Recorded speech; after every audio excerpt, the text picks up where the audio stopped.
everybody asks me, am I doing damage to my joint? The joint's hurting you, you're not hurting it, okay? So if you have aches and pains, keep moving is my number one philosophy. Obviously, if it's debilitating pain, you can't get up and around, you can't, move, get it checked out. But, the minor aches and pains, I really encourage people to, push through the discomfort, don't push through the pain. Find those 5 or 10 minutes to, work out. I mean, I have my little app with my 7-minute workout days I can't get to the gym, because we have tons of studies showing maintaining a healthy weight, maintaining that healthy blood sugar, minimizing the comorbidities that come with, obesity, really does a lot for health overall, obviously, but also joint pain and joint health. And if it ends up coming to the point where you do need surgery, helps minimize your complications and your risks. So my philosophy would be keep moving to the best of your ability.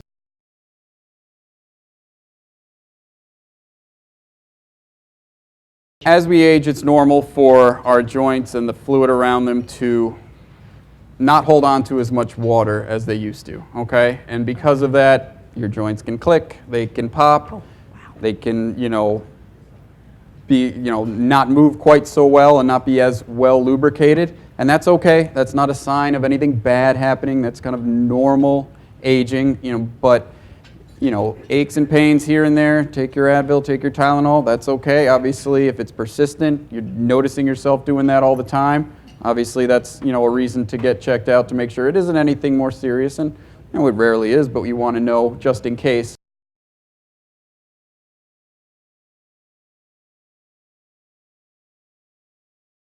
So what we know is when we look at doing one knee replacement and then another knee replacement, what we call sequentially, or a few weeks or months apart, and then kind of adding the risk of complications from them compared to doing 2 in one setting and seeing what the complications and outcomes from them are, that there is a slightly higher complication rate of doing both at once than doing them sequentially and adding them together. And so I will do it in very highly select patients, and there's kind of 2 ways of looking at it. Patients say, I can do it once, be done with it, one recovery, it'll be not much fun, but then I'll be done, versus, extending it out a little longer, doing the surgery sequentially. And so younger, healthier patients, that can really, hit the ground running with their rehab, because the recovery after a knee isn't easy, and it takes some effort, so I will, in a highly select group of patients, depending on their outlook, I'm okay doing it and will recommend doing it. But it really is a conversation to have as far as the risks and benefits, because you do want to be very careful about avoiding those complications.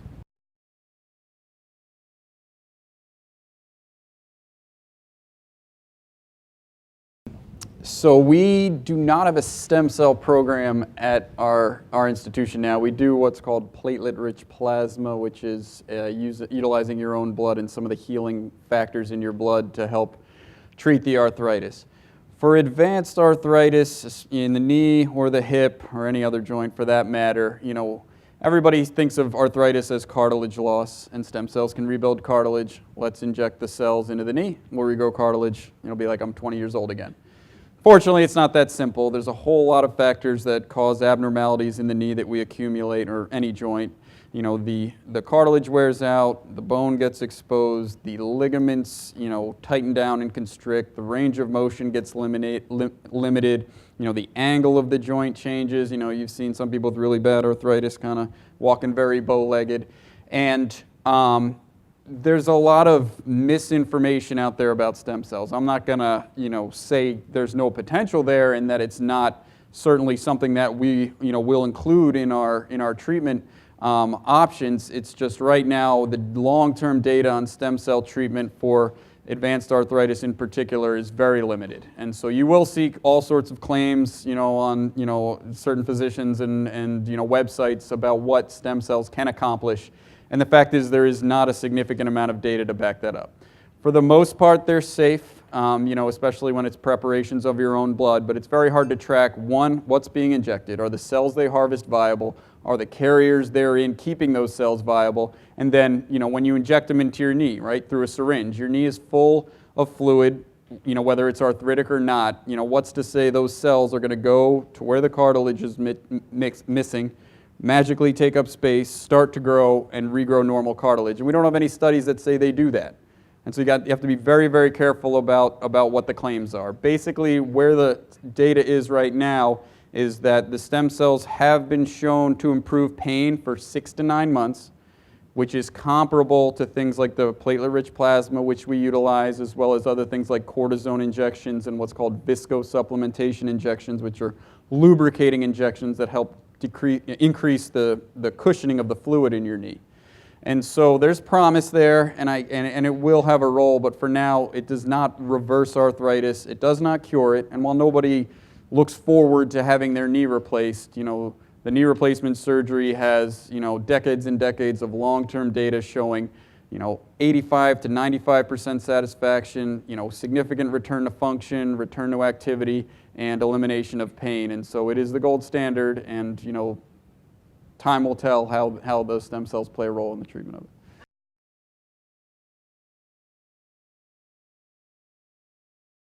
Advil has side effects, the main ones being stomach irritation, and it's processed by your kidneys. So, for acute issues, somebody strains their back, has a bad fall, and their knee swells up, I'll use up to 800 milligrams 3 times a day. I don't like using that chronically, meaning long term, and so I'll tell patients to, use it judiciously. If, you're going to go play golf and, your knee or hip or something may act up, take it in the morning, take it in the evening.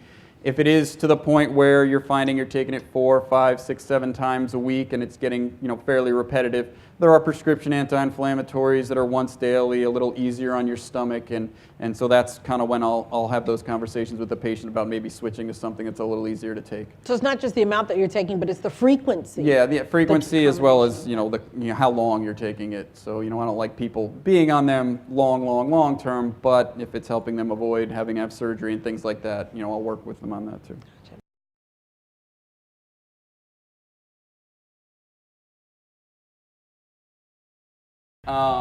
So low impact exercise is the best exercise for your joints.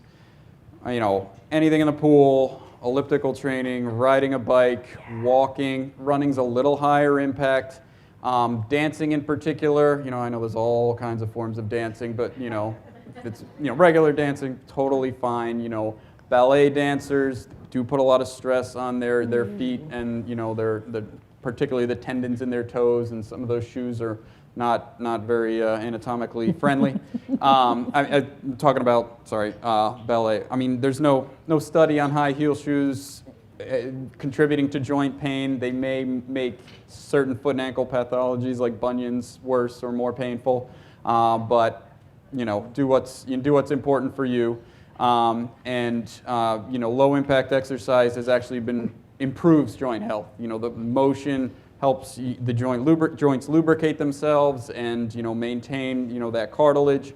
And so everybody asks, like I said, am I doing damage to my joint? Just keep it on the lower impact side. Certainly we've got ex-athletes that heavy weightlifters, kind of people that are involved in very labor intensive jobs are predisposed to arthritis.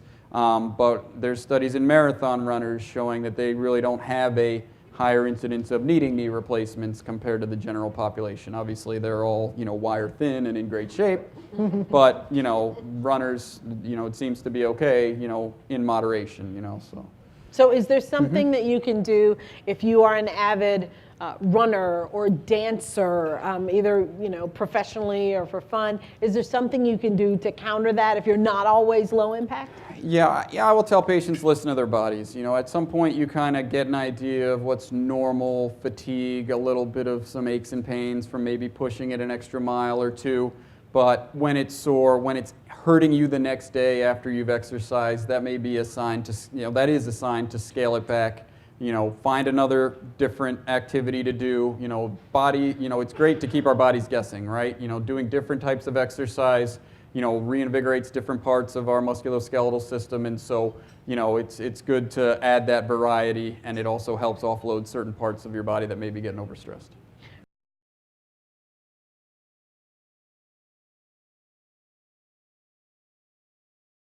So there's various etiologies to leg cramping. He says you've been taking the Pedialyte. The first thing we always think about are electrolytes, potassium, and sodium balance. When that is off, it can cause cramps to develop. There can be neurologic issues if there's nerves pinched in your back, can cause cramping in your legs. There's a specific condition called restless leg syndrome, believe it or not, where patients just have this inability to kind of keep their legs still and stay comfortable, and there are actually specific medications that can aim to treat that. So there are various etiologies. Obviously you started right with the Pedialyte and maintaining your hydration, making sure you're drinking plenty of water. If it's refractory to this, I'd probably recommend getting it checked out, some labs and maybe some imaging to see what could be going wrong.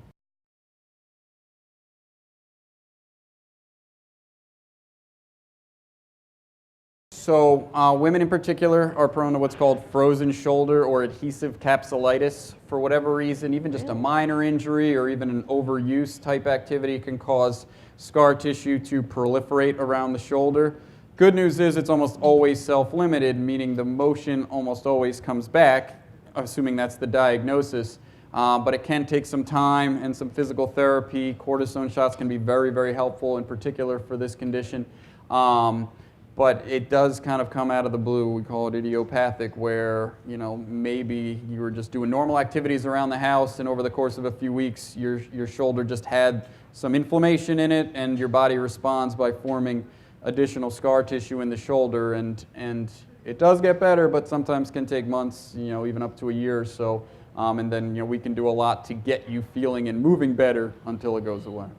Purses and backpacks mainly put a lot of stress on the neck muscles. The shoulder itself is kind of when you're doing your abduction and activities out in front of you. So purses are fine.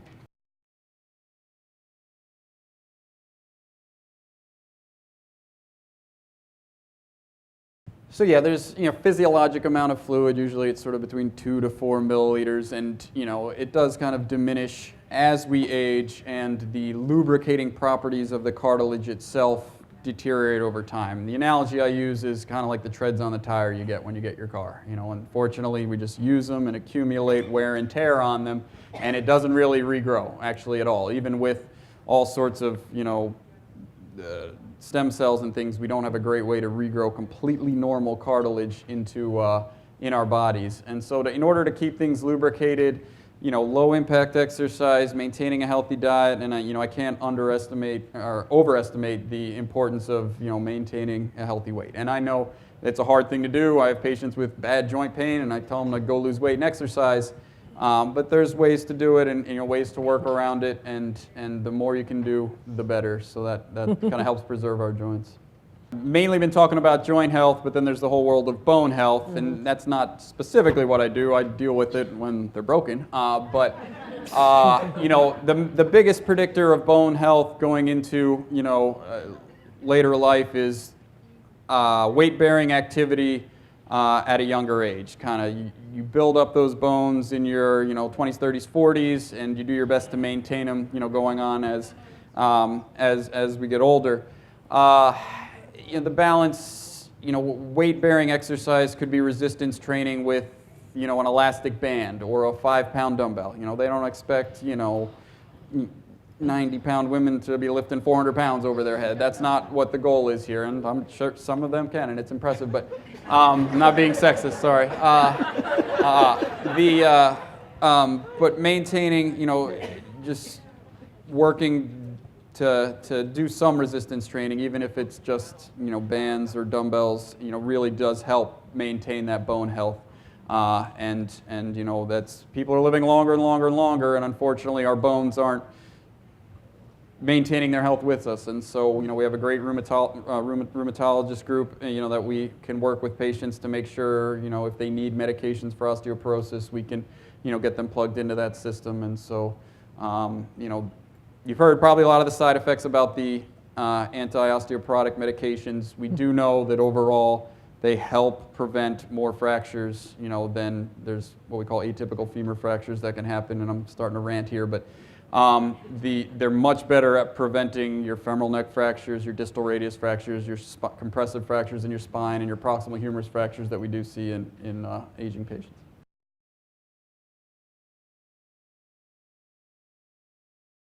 Peroneal brevis tendonitis can take several months to get better. I usually, depending on the severity, will put patients, and for severe cases, I'll give them a cam walker boot just to count.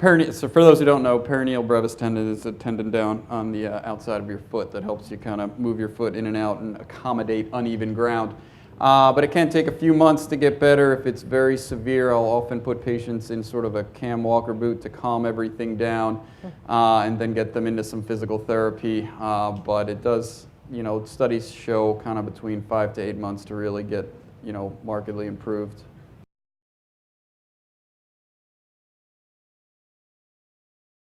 I don't medically manage the rheumatoid arthritis. We have seen a drastic decrease in the amount of rheumatoid arthritis patients needing joint replacements because of what we call the disease-modifying anti-rheumatic drugs. The commercials you see for Enbrel and those types of medications really have gone a long way to modulate the pro-inflammatory state that comes with rheumatoid arthritis. So I certainly have done my share of surgeries on these patients, and we do injections and things for them to modify and make their symptoms more manageable. So on a typical day when I see 25 to 30 patients, 3 or 4 of them usually have some rheumatologic condition that I'm helping to treat. But the mainstay of treatment for those conditions has been the medical management, which has really made significant improvements in their need for surgery and their conditions.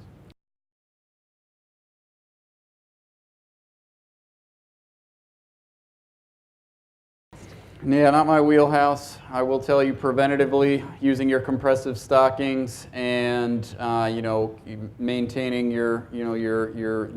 so that people develop veins, with normal aging, as well as losing the elasticity in the walls of the veins cause spider veins and varicose veins. And so utilizing compressive stockings, maintaining the muscle strength of your lower extremities helps prevent them. Don't have great answers, and I don't want to lead any misinformation on the vein surgery, so I'm gonna duck that one.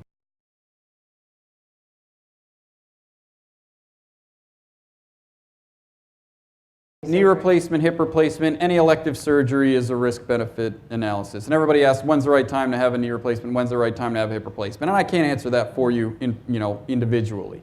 This arthritis slows you down, it hurts you, it makes life miserable, but it will not kill you, okay?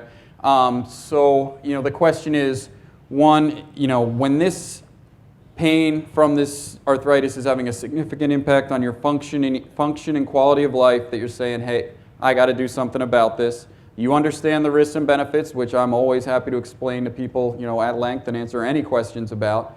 As far as the contraindications to surgery, as the main thing we worry about in hip and knee replacement surgery is infection. The infection rate is between around 1%. That's not a high number unless you're in that 1%, because it can be pretty severe when it does happen. And so things that can predispose you to infection, poorly controlled blood glucose, really high BMIs, any open wounds or infections ongoing in your body that could predispose you to having infections in the joint replacement, and there's other medical factors that can contribute to them. But basically we take the picture of everything in that patient as a whole, and people ask, am I too old for a joint replacement? And I'll say sort of age is just a number. I've had 91-year-olds that I've done elective hip replacements on that are healthier than some of the 55-year-olds I've done them on. And so we kind of take that as a global picture with help of the primary care providers, because I won't do the surgery without them saying you're healthy enough for it. Recovering from an exacerbation of your sciatica isn't necessarily a contraindication to having the surgery. If you were taking corticosteroids for that, I would probably want you to be off that for a few weeks so it didn't impact any wound healing. But just like with most medical decisions and obviously surgical decisions, it's an individual decision based on your risk factors and